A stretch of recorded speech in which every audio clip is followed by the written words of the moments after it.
Ты про лекцию свою? Да. Давай. Okay, so today we will be talking about parallel string algorithms, and it is unfortunately a little bit complicated because there are like different small details on how to solve the problem. So the first algorithm is quite usual to start with, is that we want to find the pattern in the text. Mm-hmm. Unfortunately, there are pure algorithms such as z function nor prefix function. They are not parallelizable in the terms that you have to go from left to the right by one element by one and try to update their current z function or prefix function. So it appears that the algorithm should be kind of different. For that, let P be the pattern that we want to find.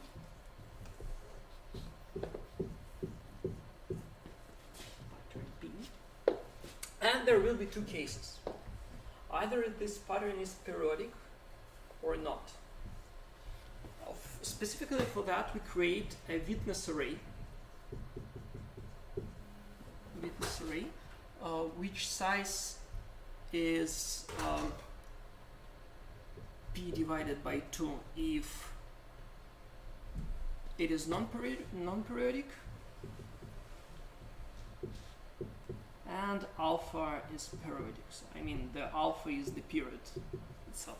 Mm-hmm. What this witness array will do? Witness array will make a pretty interesting thing. So let me write it as V, so that I don't have to write witness all the time.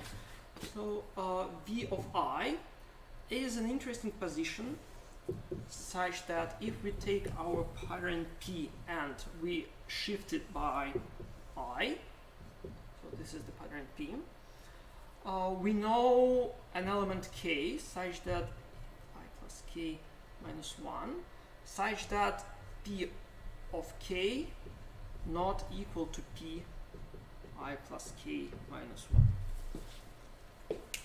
So we just, for each shift of the pattern, we know where this are different. I mean, this will not work for the periodic string. Like it works only for the size of the period, because if you turn like more to the right, you can get the shift of the string itself. So that is why we just have to talk about period or like half of the string. Okay, so right now we will try to understand how the algorithm works given our witness array. So we right now let the witness array be given to us. And we're happy with that. Now we were trying to find in the string text. So we have the string text. And we want to find all the locations of the pattern P. I claim the following. So like I could make the dual between two shifts. So sorry, it's too large for the pattern. So we have pattern P here, and we have pattern P here, and we have I here.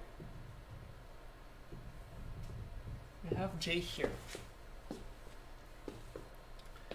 The ultimate thing here is pretty interesting. So we know, given two indices such that G minus I is less than P, less than size of V, even more precise W, we could say in constant time which one of the kind of matching of P is not correct. So I mean, if I and J are close, then I could say that either this is not the doesn't match with the string T, or this doesn't match with string T. So how to do this in constant time? We just know the witness array. So we just ask here, can you tell me W of j minus I with +1, or I guess with +1.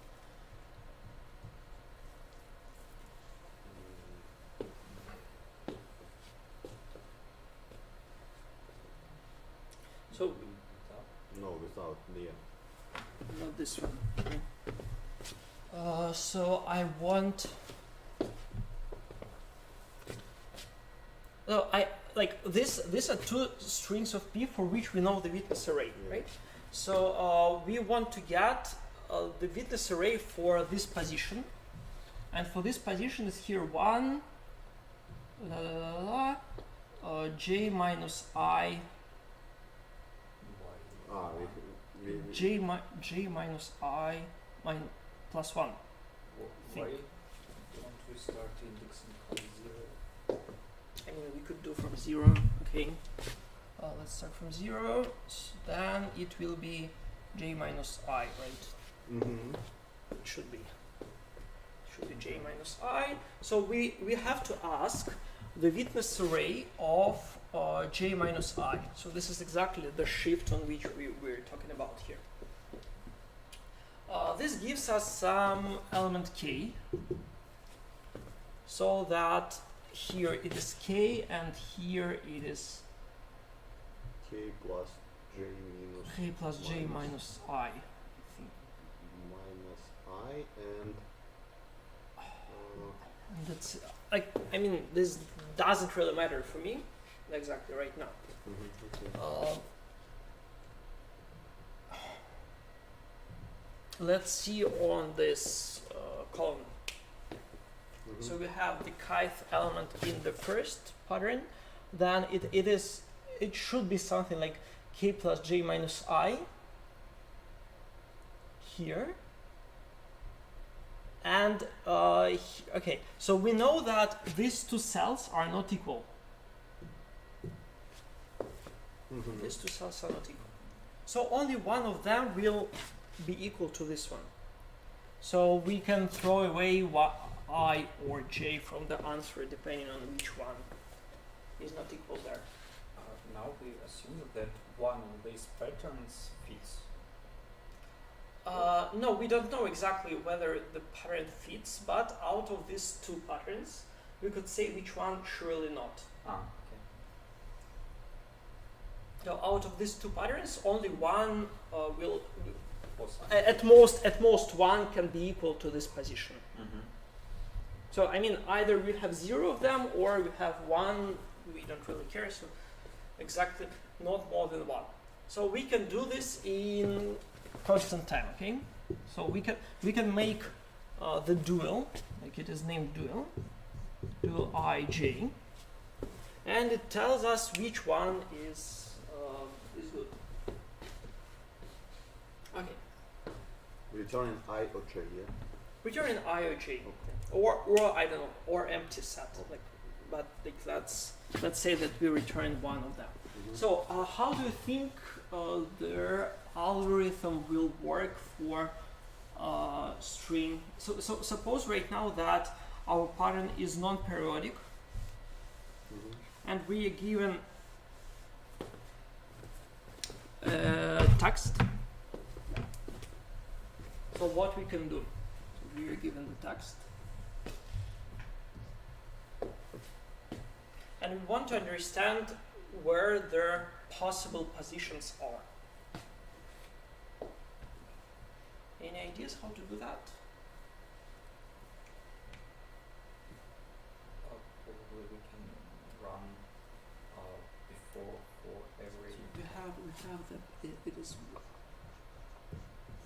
divided by 2. So this is the witness array. Probably we can run before for every possible position of pattern and try dueling them. Mm-hmm. Okay, unfortunately we cannot do this for everybody because our witness array is only of this size. Yeah. So we have to use that these shifts are no more than very distant, no more than the size of the witness. So probably dueling only those patterns that intersect. Yeah, kind of. Let's split the text in the chunks of size p over 2. So this guy is p over 2. This guy is p over 2. This guy is p over 2, and so on. What we can do next? We can try to do the dual inside each substring size p divided by 2. We can do it here. Of course, we will do this as the binary tree because we want to do this in parallel. So we just run for everybody who are the neighbors. Then on the next level we have twice less the number of possible positions and so on and so forth. So only one will.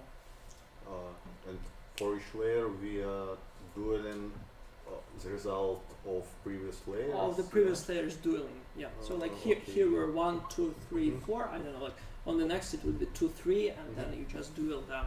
Only one of them will be will win. And then because like we can compare, we can duel any pair of indexes inside this small chunk. Okay, so we know their approximate position in each of this chunk. Somewhere here. And the nice thing here is that we have O of t divided by p chunks. So that if we need to have the linear work, we can just allow it to apply the pattern at that place. Like, and check all their characters there. So we take this like here and we put the chunk there, and you just compare all their elements against that one. So again, we in parallel make a championship. So at first, right, we split into the blocks and try to do a championship of the indexes. In each block, we have only one winner out of them. So these are the possible positions of the pattern. Yes. So what we're doing next, we just put the pattern to each of these positions So and check them in parallel. we sequentially compare them. We can sequentially, we can in parallel, because this you just have to say true or false here. So like you just can do this in parallel.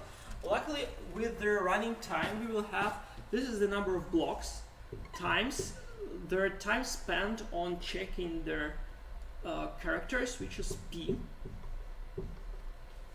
Thus, in total, we will get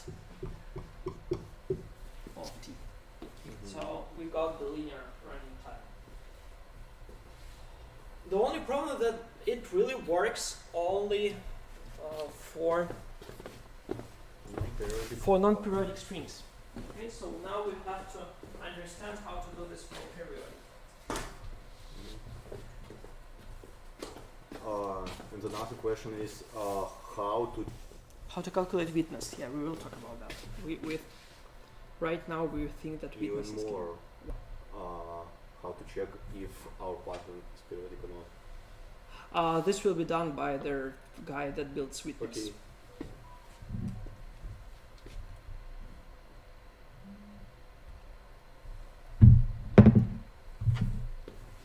And to be honest, we are not going to talk how to calculate witness fast. This. Yeah. Okay. No, I will talk how to calculate witness in m logarithmic m time, where m is the length of the pattern, not the linear time. Linear time is much more complicated. Okay. And I don't think that we need it really here. Okay, so we know the dual, we know how to find, so let's talk about the periodic string. Okay, so we give the pattern T, and we have P and witness array of size alpha.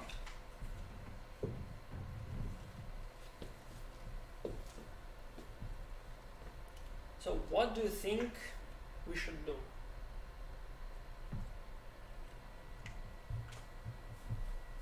Okay, the problem that exactly this way of algorithm where we split on the sizes of the length of the string and try to dual that doesn't work. But we can dual until the size of the chunk is not more than alpha. Yeah. Okay? We can on this 0 alpha minus 1, alpha 2 alpha minus 1 and so on. Okay.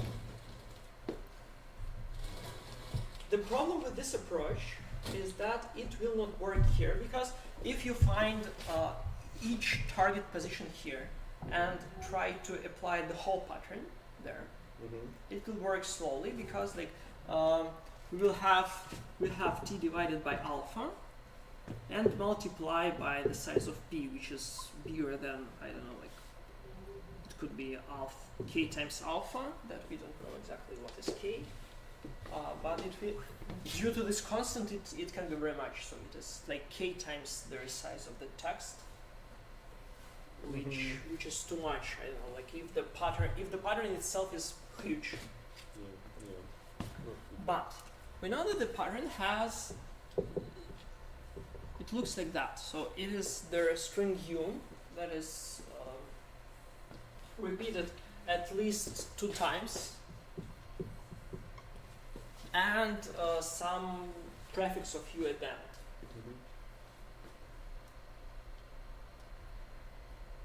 So possibly any ideas what exactly? So yeah, again, like the algorithm, we find this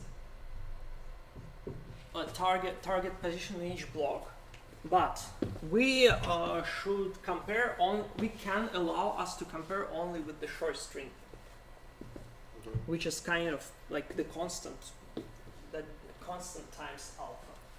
Probably we can like add our button as competitor in each block where part of it is.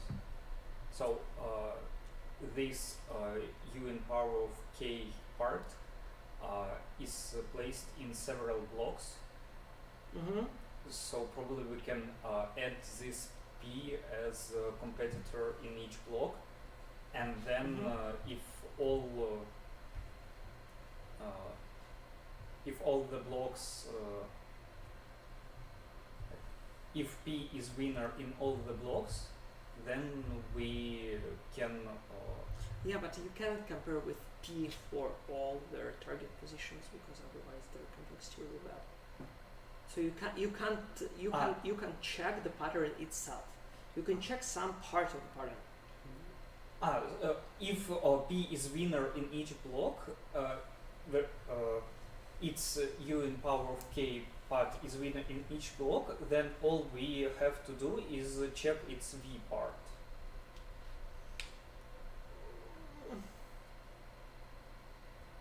I'm not understanding the algorithm. So you want to like recalculated these winners, and you check their p string against all of them, or how?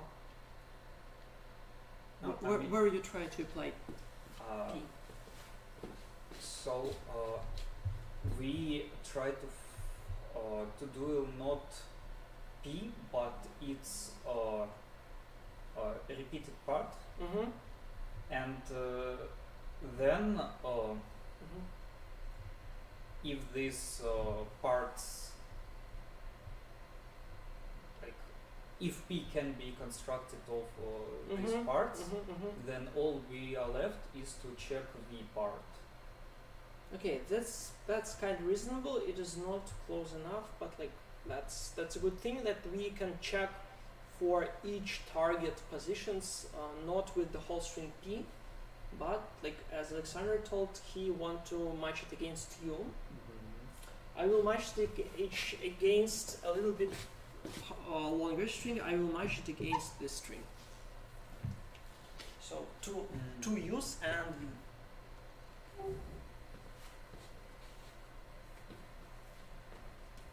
And then we'll have to check pattern in reverse order. Okay, let's try. Okay, so we for each target position we could know whether U squared V is here or not. Yeah. Okay, that's a good thing. Then we need kind of to join, like,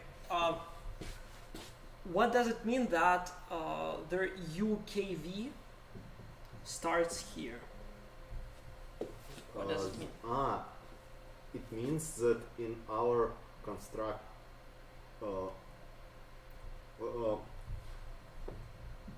did we fully constructed witness array for U squared V string? No, I did only for you. I did witness array only for you.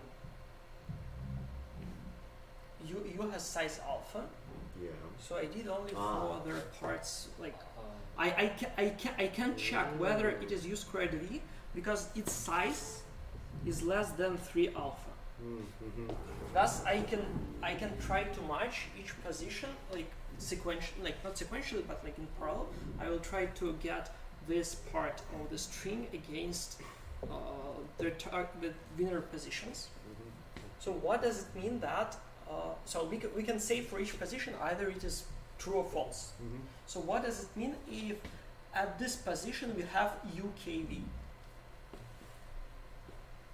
What does it mean? What we need to check? It means that we have before this position k minus 2 winner positions at least.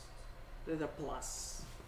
To be more precise. So UKV is here if we will have like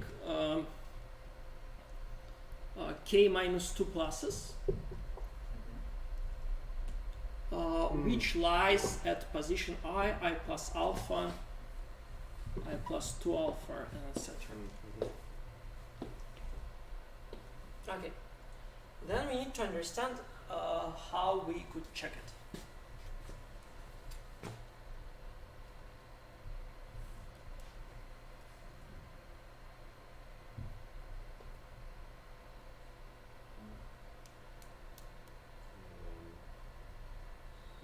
By running P4 in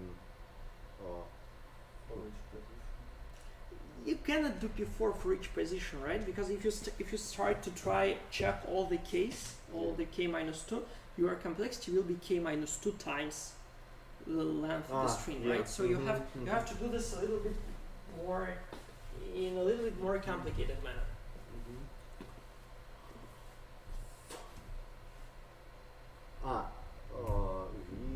We can do something like building such arrays for U squared V, U in power of 4 V, and so on. I think you can do, but this complexity will give you logarithm Yeah. on top. On top. Oh. So it will be t logarithm t. Okay, I mean, if the pattern is really small, then you have like, this number of guys is as t. Then your total running time will be t logarithm t. Okay. Yeah. Right now, I want to do this linearly.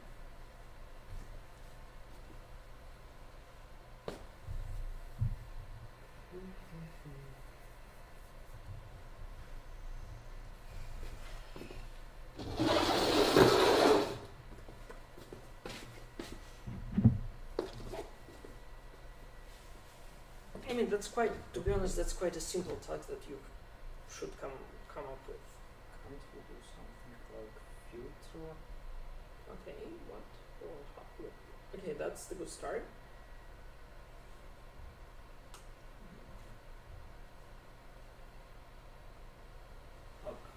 Probably we can extract these positions into another array and try like filtering it if all of them are pluses. So And Okay.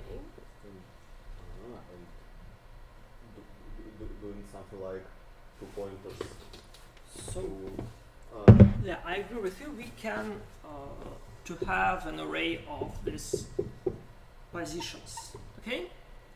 And some of them are plus, and some of them are minuses. mhm. So what does it mean? Like we already know that we have UKV at the position if we have k minus 2 pluses in the kind of in the row.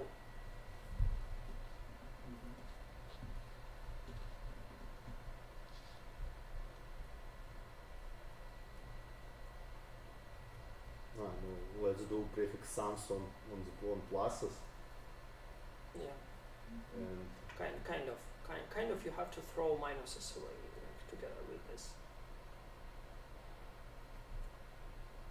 no if we have Oh yeah, we can have, yeah, I agree with you. You can have the prefix sum on that, and then if the position here differs from the position here in exactly j minus I, yeah then we have only pluses there. mhm. Yeah, so uh, that's it for the periodic string. and but you wanted to come up with different No, solution, no? that's Okay. right. mhm. That's fine. I didn't like. There are several ways I think to do that. So Okay. the one that you suggested is obviously fine.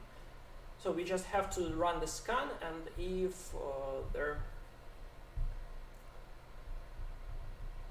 the sum on the prefix is different with the sum on the prefix code, they're right, and then by k minus 2 exactly, then we are done. Like we find the position of B. Okay. Now, unfortunately, the worst approach. We will talk about how to calculate witness. I mean, up to now, if we're given witness, we can do everything that we need Mhm. already in linear time. The only problem is how to calculate witness in linear time. Like obviously, I don't think that you need to know how to do this in linear time, because like the pattern, like not because it's mostly complicated because they're like plus minus ones, everything. Okay. Yeah, so like that's one of the hardest thing there is to properly calculate plus 1 and minus 1. The other problem is that typically the pattern is small, Mhm. so you could allow yourself to run m logarithm, like the size of the string logarithm, size of the string.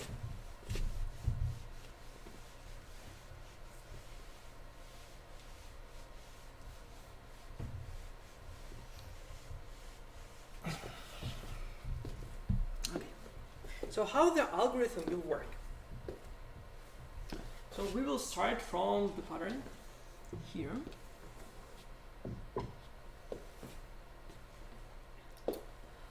And we have to know the witness. What we're going to do, we will calculate witness by the prefixes. So at first, we know the witness for the first two guys, as far as I remember. So I will always have to know like 2 alpha plus 1 for the prefix of 2 alpha plus 1. So like at the beginning, we know for these two positions, then I will say, okay, I will have 3, then this part, then 3, then, so this will be 2, 0 plus 1, 2 plus 1, 2 squared plus 1, and so on. So what I will be doing, I will build the witness function on the prefix, and I will push it to the right. So I kind of will do something on the right. To be more precise, I will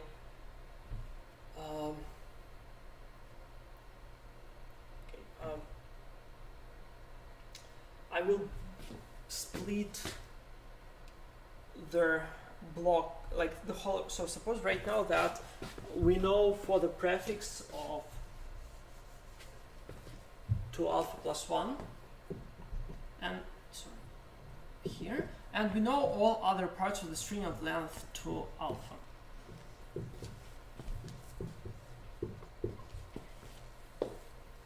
I would say that after I finished with the prefix 2 in the power alpha plus 1, so I know the witness for all their elements here. So I know all the witness here. I would maintain that in each of this block I know no more. I don't know the witness of exactly one guy, and for everybody else I will know the witness. I will explain how to do this in constant time, but like their idea is the following. So like we have 2 alpha plus 1 and the next block in 2 alpha. So this block is 2 alpha plus 1 plus 1. I will apply the pattern here to check whether it is already a period or is there a witness there. So I just put here the whole P.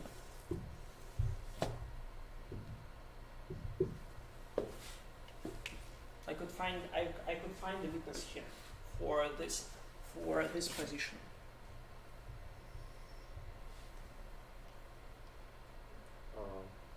I got approximately nothing. You got approximately. You don't understand anything. Mm-hmm. Okay.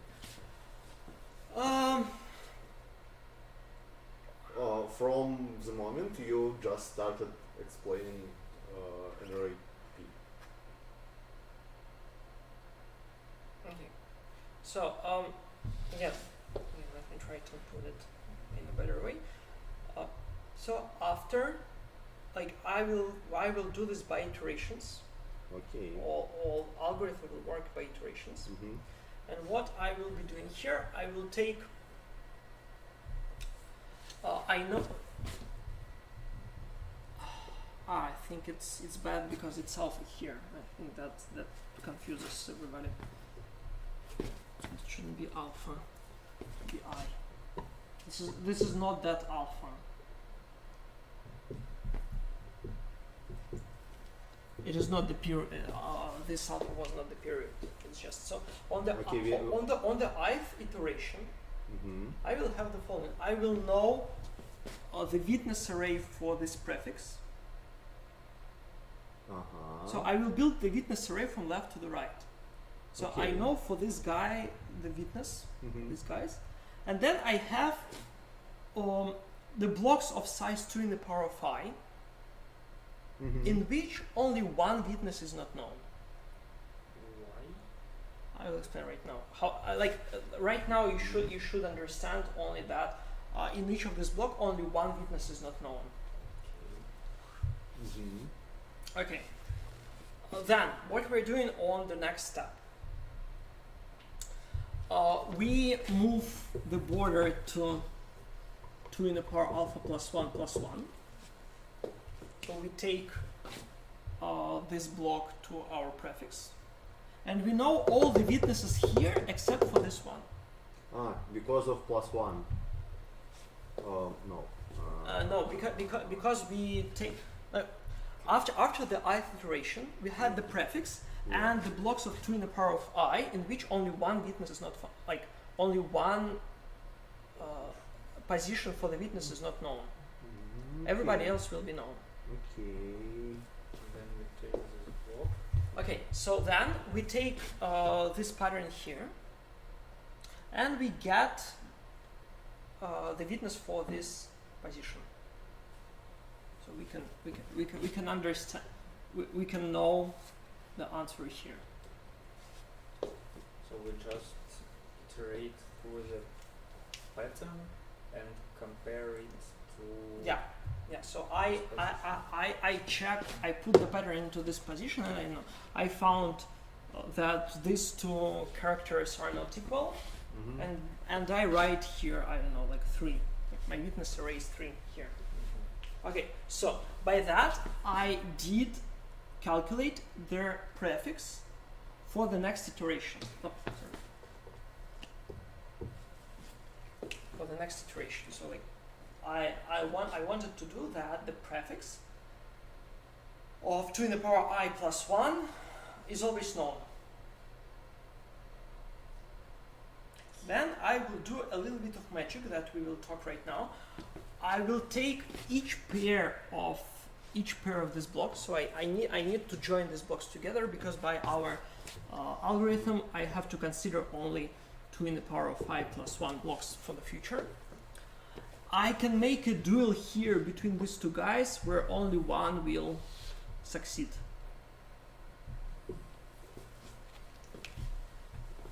I will explain it right now how to do that. But like there will be the similar to dual function that can tell us we have two possibilities on like for these two positions we don't know witness in this block, and what I'm doing, I just throw away one of them. This will give us that after the iteration you just go over twice larger blocks and throw away one guy. Like for one guy we know the witness. Somehow from the previous Yeah, block. from the prefix, to be more precise. Oh. I will claim the following. So suppose that, like, for the future, okay, so if we know the witness array for all the elements from 0 to t,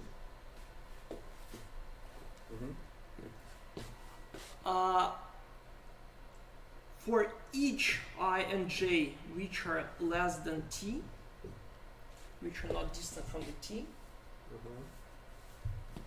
we can make the dual here. Like for each two indices that are not on the large size, like that are quite close to each other, only one of them could win. There, only one is possible to be not like. Okay, for one of them we know the witness. We could calculate it. If we have a prefix of size t and two indices are not too different, then we know the witness of one of them. So this is exactly what we are doing here. So we had, we resolved the witness of the larger guy. It is 2 in the power I plus 1. Then into two consecutive blocks, you will have two guys that don't know witness yet. Yeah. And since the difference between these two positions is less than the size of the larger block, I can tell the witness of one of them.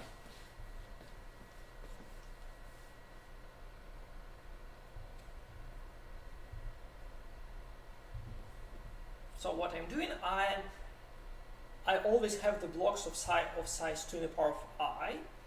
I check the witness, I found the witness for the first block, and by that I got the prefix doubled the size with all known witnesses. And then I will take all consecutive pairs, and I get for each consecutive block one of the witness known.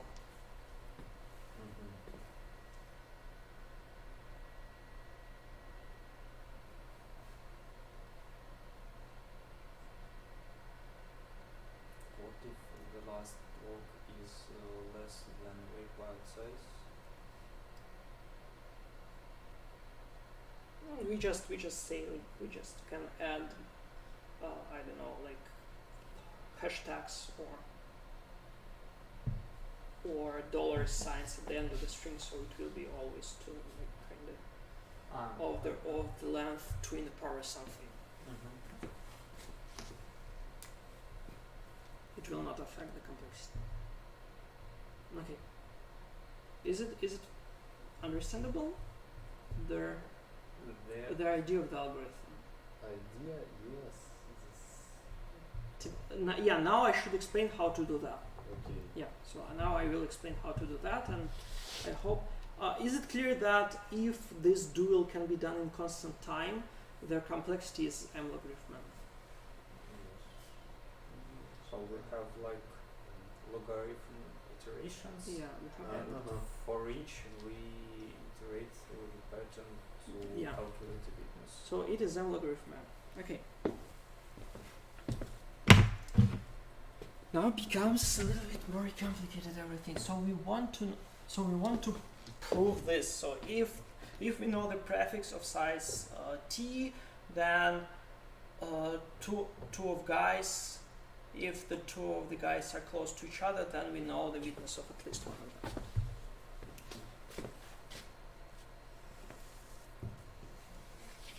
Okay, this is string p.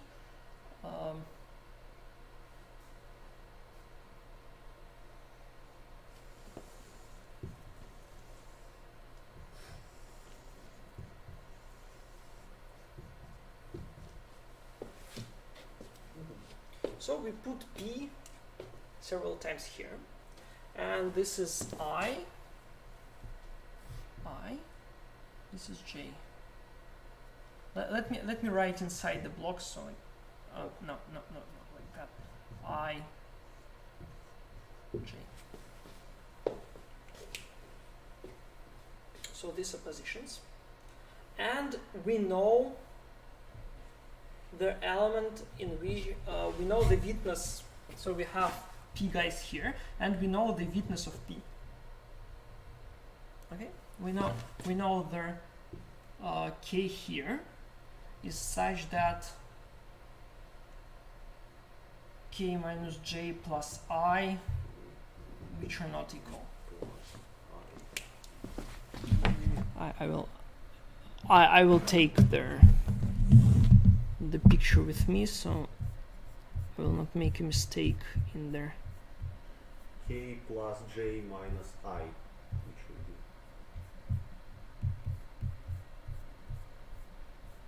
different signs. Possibly, yeah. Possibly. Where it is? Where are you? Where are you? Where are you? No. Yeah. Where are you? The pictures.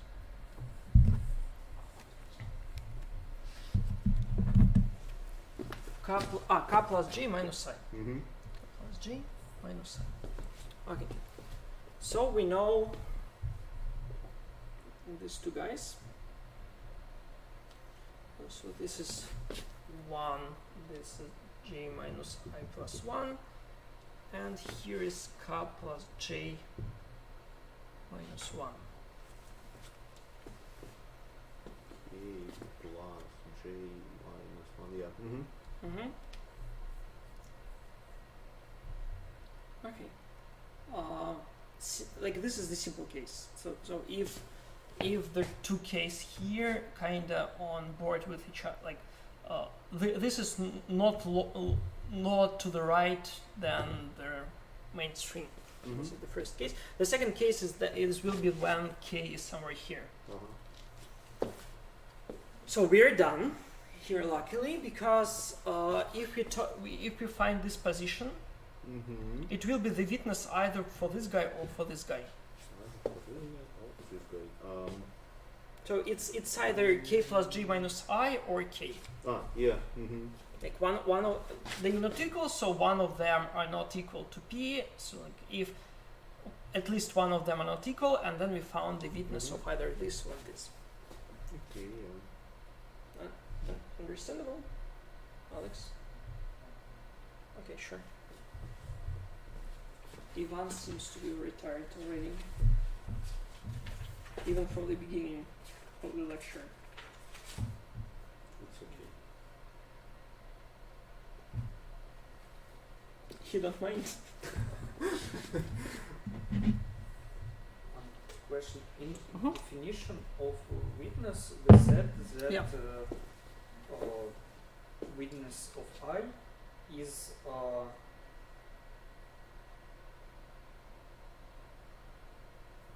weakness of I is such k that p of k not equals p Yeah, of yeah. k plus So I. this is exactly here. So we take the witness of this guy, and it became k.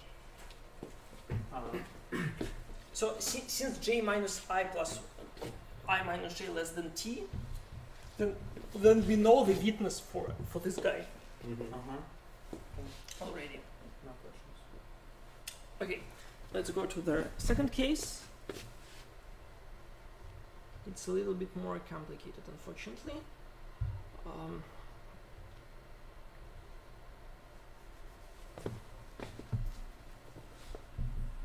So in the second case, the k can be here. So it is like k plus j minus 1 minus I here.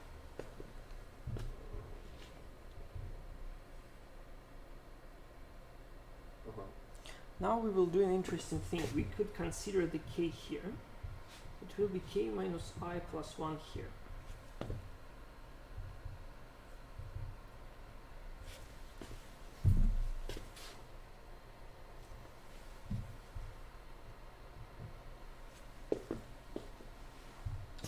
And k plus j minus I, k plus I of k minus I plus 1.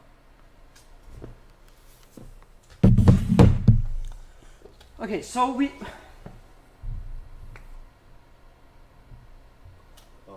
take k. So we know the witness of this guy. So it is k. Like we are looking, who is k here? Who is the corresponding? It is k plus j minus I. Okay. We know that they're not equal. Yeah. Okay, so we look for k plus j minus I and k in the pattern, like in the lower pattern. Its corresponding here is k minus I plus 1, and for this guy, it's corresponding k minus I plus 1 also. Not j. 1. So k minus I plus 1 against k, and k plus j minus I against k minus I plus 1. Why do we have in the upper prefix k minus I? No, I just doing the following. So I take k, I take the corresponding guy in this one, okay, and then I take these positions in the pattern P, like in the lower pattern P, and check who corresponds to them. So for k, it corresponds k minus I plus 1. Yes. For k plus j minus y, it corresponds k minus 1 plus 1 in this pattern. I don't quite understand why k plus j minus I corresponds to k minus I plus 1, not k minus j plus 1. Okay. So we. Okay. I Okay. understood. Okay. Do you know how to finish it? Possibly.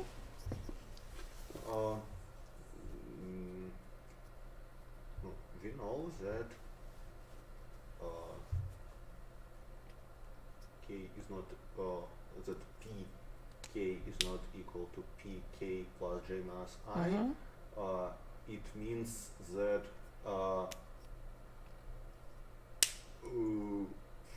So they're not equal here. yeah.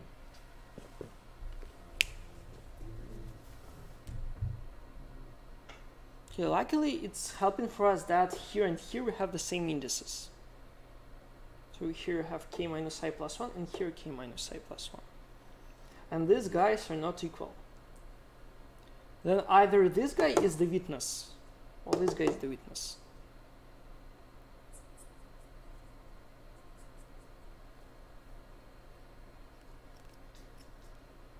And now we count witness for what index?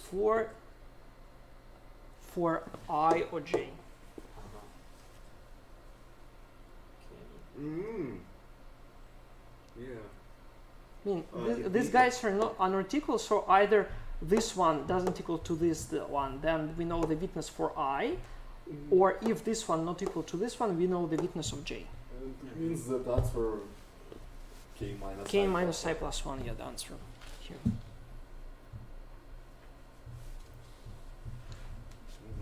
Nice. So, now I think you kind of understand what's happening here. So again, let us calculate. So we have the prefix 2i, 2 in the power of I plus 1, and one guy here. We check it and we know the witness for the larger part. And then we take all the small blocks of the size 2 in the power of I and get one witness out of them. And we get to the situation where all the blocks are twice bigger.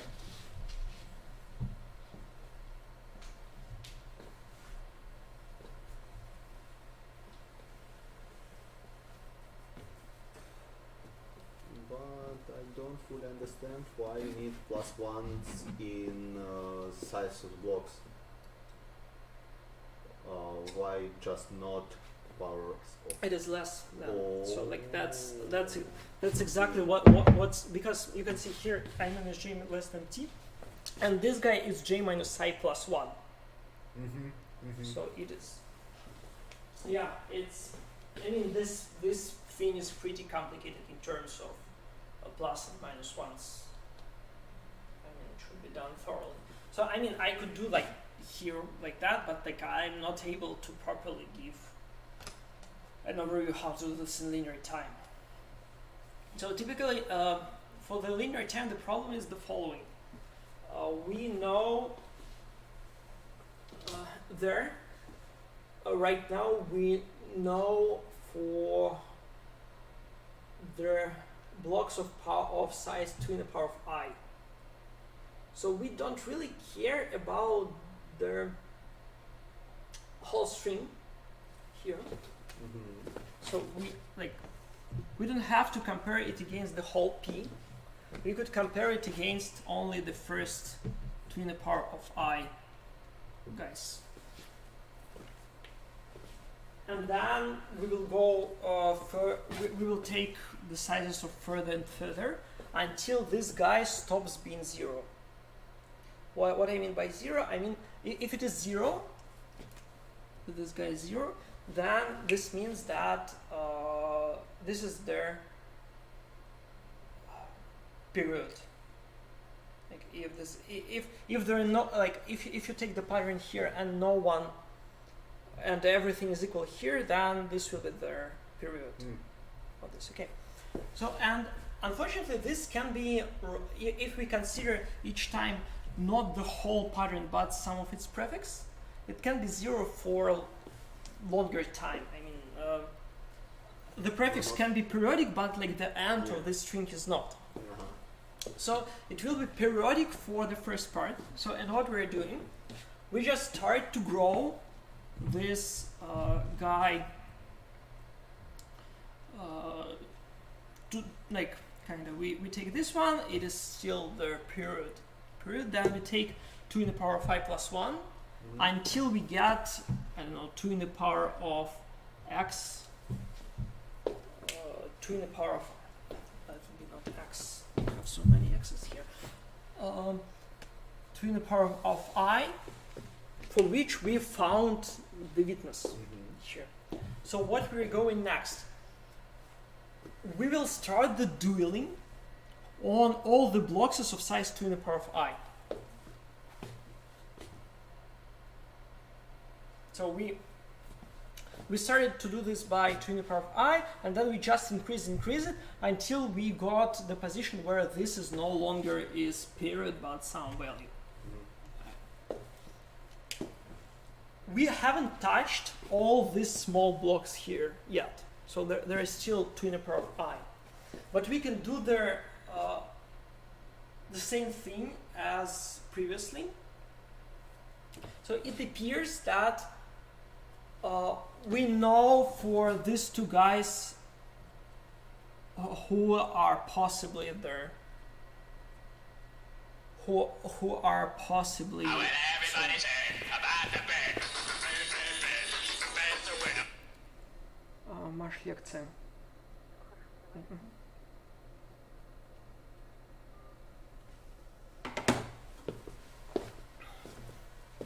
The idea is approximately the following, so that we find that it is finally witness.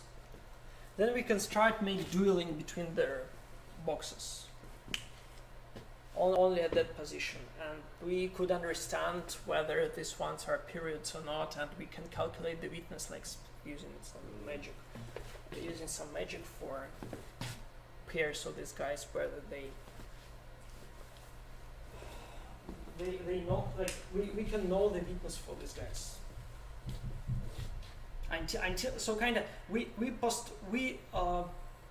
postpone the blocks until we find the witness for this guy, and then after we got the witness, we can understand what are the witnesses of all the guys to the right.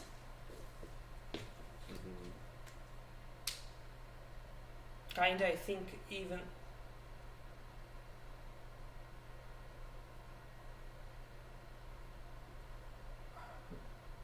Yeah, like the main thing. Yeah, the main thing here is exactly that we will not place a pattern somewhere here again to get the linear time, so we can calculate the witness for that. Like that's only hand wavy. I don't remember exactly how it is done. And can you tell us again how we detect a period in our witness construction?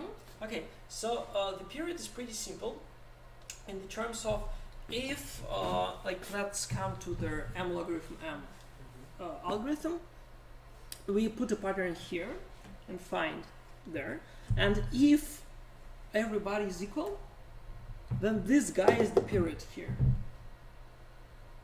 If we put P here and check all the to the end of the string, we know that here starts the period, and we don't have to do anything else with the rest of the array. We already know the witness of everybody up until him.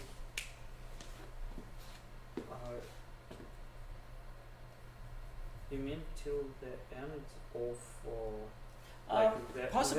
Possibly it's quite hard to understand, but the P is here larger to the right, because like we match against P. Against the end of the upper P. Yeah.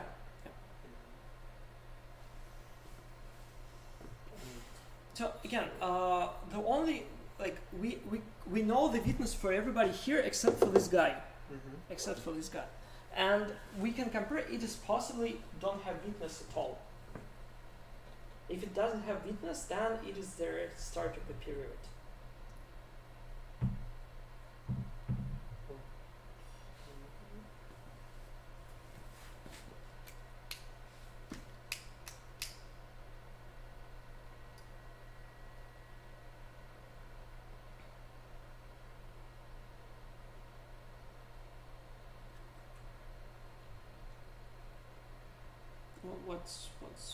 What is that you don't understand?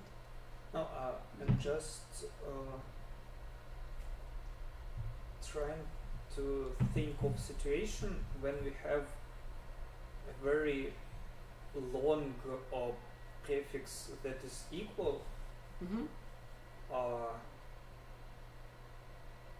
and this prefix lasts up to the end of the main pattern. Yes. But then, but I think this situation is impossible because our blocks are that's the standard thing from string algorithms. So like if it is beta here, you could say it is equal to beta here, which is then equal to the beta here, which is then equal to the beta here. I think this beta is equal, and then this is exactly their this beta will be exactly your period. No, I mean, yeah, yes. Okay. Yeah, so I hope you understood how to do this in M logarithm M time. How to calculate witness and how to calculate how to find the position of the strings. There. Okay.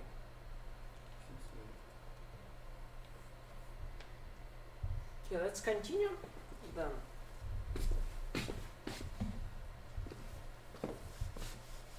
So you have to know that it is possible to do in linear time, but it gets more complicated.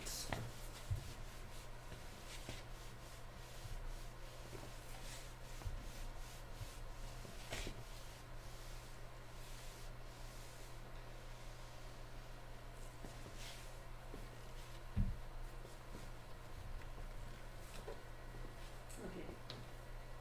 Now we will be talking about a kind of like suffix tree approach. How to build suffix tree. Unfortunately, it's pretty hard to build, so I will give you only the intuition about that. But before going into suffix tree or suffix array or everything else, we just have to understand, like if you remember, the suffix array is where you have, so you had kind of the whole string, then you have the blocks of size 2, which you sort, and then you sort like blocks of the size 4, and so on. So you had the enumeration block of from k to 2 in the power of q.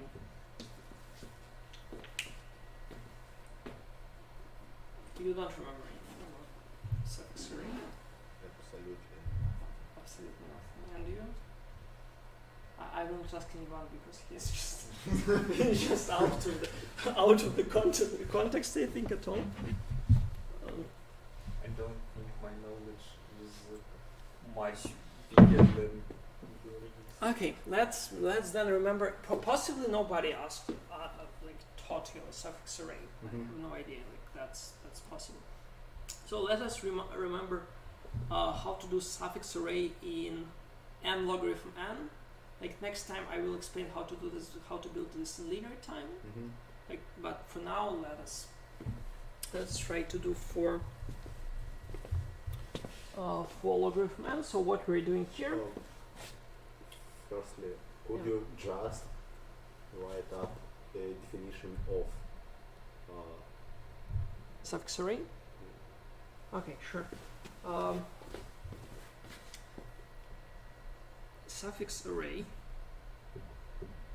or like, I don't know, like, it is their list of indices, ID1, ID2, IDN, such that as ID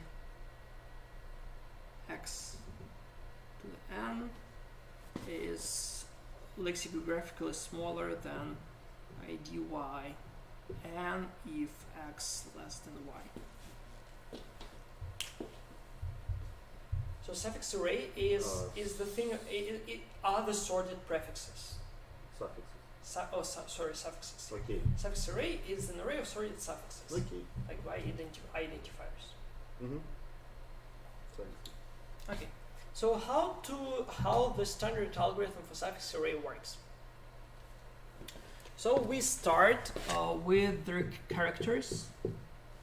So it is A1, A2, AN. Then we will do the following. We will build the sorted array on their strings of size 2. So we will build, so we take each pair I2, I2, I3, and so on, and we sort it. So we take each pair here, each pair of the consecutive characters, and we try to sort them. We can do this using the digit sort. Each guy is constant, so we will do the following, that all elements in this are in 1n. So I call the guys there is 1. Okay, so then we will do the following. We will sort all the 4 symbols. So we need to sort these guys. So we need to sort A1, A2, A3, A4, A2, A3, A4, A5, and so on. We need to sort this array. So how to sort this array? It's pretty simple. We know that each pair, when they're sorted, each of them has some identifier from 1 to n. So we renumerate everything. Yeah. So right now we can have here their identifier of 1 and identifier of 3. Ah. So instead of comparing 2 symbols right now, we just compare 2 elements not larger than n. Then you sort them again, and you get all the value, all the strings of length 4 sorted, and so on and so forth. So we double the size of the strings each time, and then when the length of the string exceeds the length, like after logarithm n times, you just get the whole string kind of sorted. Like if I would put here like dollars indent, so, and I would say that this is 2 in the power of n, and I sorted all the suffixes on their iteration n. Iteration it. So we stop when n is less than 2 iterations, 2 in the power of iterations. And for the last symbols, do we like circle them? I mean, I especially added dollars, so like No, you don't have to think about. There's circuit, yeah. So there is circuit, yeah. So like if you take like 1, 2, 3, 4, 5, and then like till here. So this is the suffix array. You can do this in n logarithmic n time because each sort is their bucket sort or digit sort. Doesn't matter. Radius sort, because you have two digits here that do not exceed n. So you just do bucket sort for each iteration, and then you go with the next iteration. Okay, so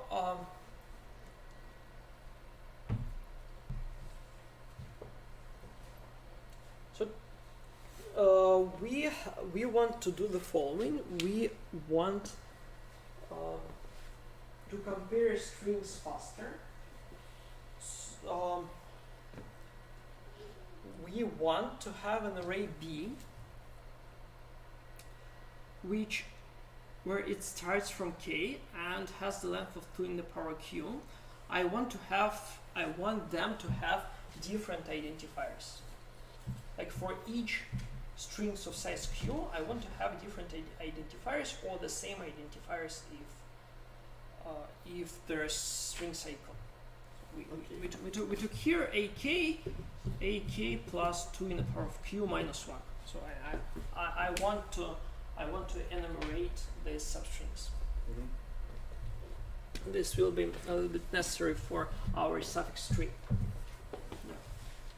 And I mean, it is reasonable even for a suffix array because you just have to take like two pairs and to compare them with identifiers there.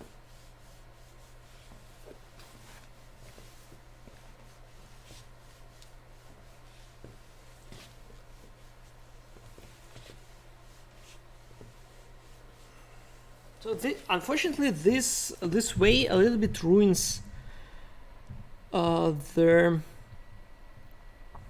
the suffix tree approach. I think I will talk about suffix tree next time, but we will talk about like this labeling issue.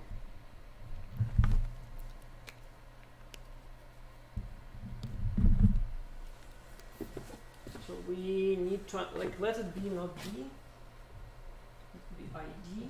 So we want to have an identifier of each string of length 2 in the power of k. That If id k to in power of q equals id j to in power of Yeah, q, this they means they're are equal. the same. Yeah, exactly. uh, So we got a string x, and what we're doing, we just make parallel for e of 1 to n, and I say that id of I0 equals to their xi. So I just set the beginning as the character. Then I do for q equals by 1 to logarithm n. I do the following. I make parallel for e of 1 to n. I take k1 as their identifier of I k minus 1, then k2 as identifier of the length of the second part of the string.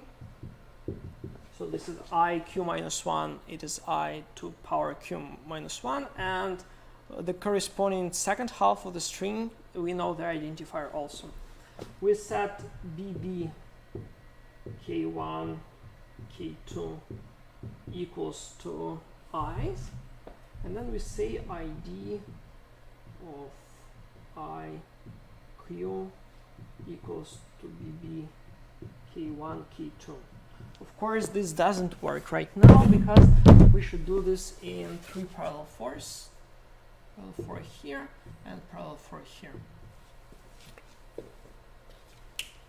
So what we're doing, we just go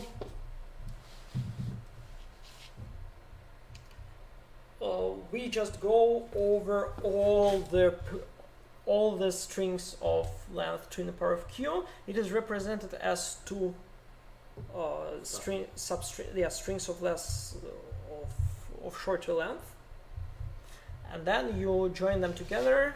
You take the left part and the right part, then you use the temporary bb array that is in n squared time,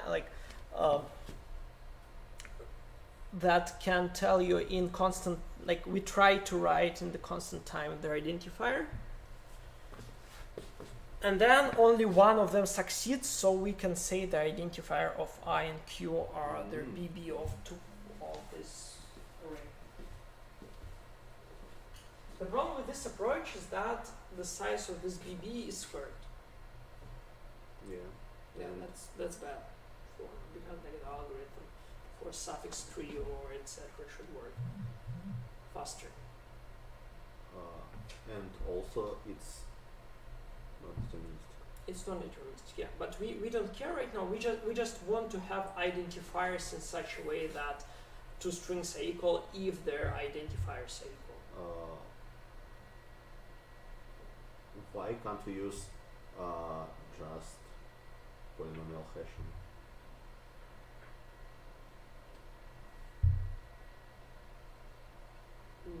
You can do that, but why somebody needs suffix data structures if you can build them by hash? I don't know. Okay, that is a reasonable answer. Okay. I think the main thing here is that we want it to be from 1 to n. You can do with hash that.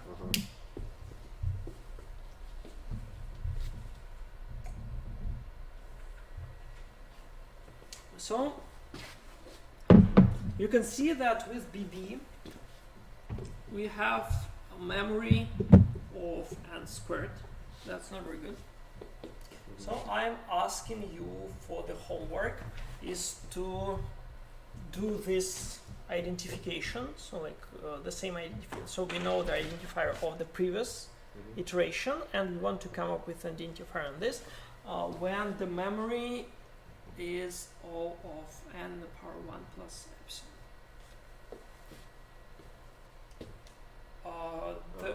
The running time will be a little bit different also. The running time will be multiplied by 1/epsilon. That's the hint for the task. So you just have to do the same thing. So you have to find the identifier of the substring of all the substrings of length 2 in the power of k, but without the squared matrix, but faster. Should you provide an algorithm that will work for every fixed epsilon? Yeah. So you have to implement this algorithm with this memory for the fixed epsilon. Yeah. So you will be given an epsilon, and you have to build the algorithm for that. Yeah. I think that's it for today. Thanks for coming. Yeah. What I can. x is? X is the string. And when we say ID I0 is Is equal to xi. it means like we take integer. Yeah, we representation can of the character as the identifier. There. And why again we have to these befores in the end? Okay, yeah, that's a good question. So suppose that you do without these p4s. The problem is that in the book, the algorithm is given in pram model. So they're implemented like kind of line by line. So at first, the first line is finished, then the second line is finished, then the third line is finished, then the fourth line is finished. So there is like synchronization after each line. If you write it without the synchronization, so kind of these can be in the random order. So one iteration can come very fast, while the second one will try to set different BB, and then it will have it. So you have to synchronize here and here. You have to synchronize everyone between here, because suppose that we have two processes. The first one found K1 and K2. It says that BB of K1 and K2 is I don't know 1, and then it sets. Then there are the other processor that is slow. It came, okay, I only starting to calculate K1, K2, it gets other K1, K2. Oh, sorry, it gets the same K1, K2. And it says, okay, I set it to 2. So it is possible, like, I don't know, K1, 1, K2, 3, then BB 1, 3 is equal to 1, and ID equal to BB 1, 3. And this is the first, so we have, this is the first processor, this is the second, and then the second processor comes like Q1, Q2, Q3.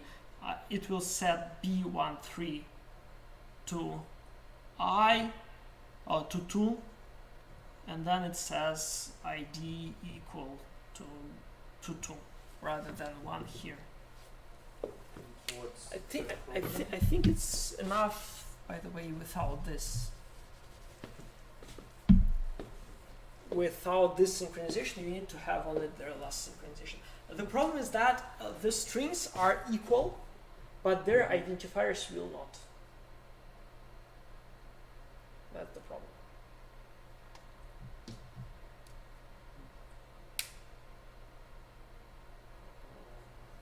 So yeah, we have to synchronize here. Like that's enough. You don't have to synchronize before setting BB, but like in between here, you have to wait while the BB array is fixed until you set the identifier to it. Okay. But it's exactly a reserved commit approach. It's kind of, yeah. But still, we have, for example, let's say we have this synchronization, and then we fill and increase this BB array, this BB matrix, Mhm.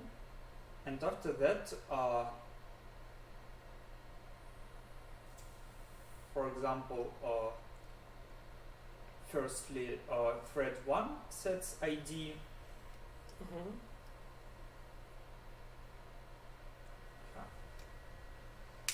Yeah, so let's say, for example, yeah, I understand. Okay, great. Okay, any other questions up to now? Okay, good. Let's finish then. Thank you for coming. See you next.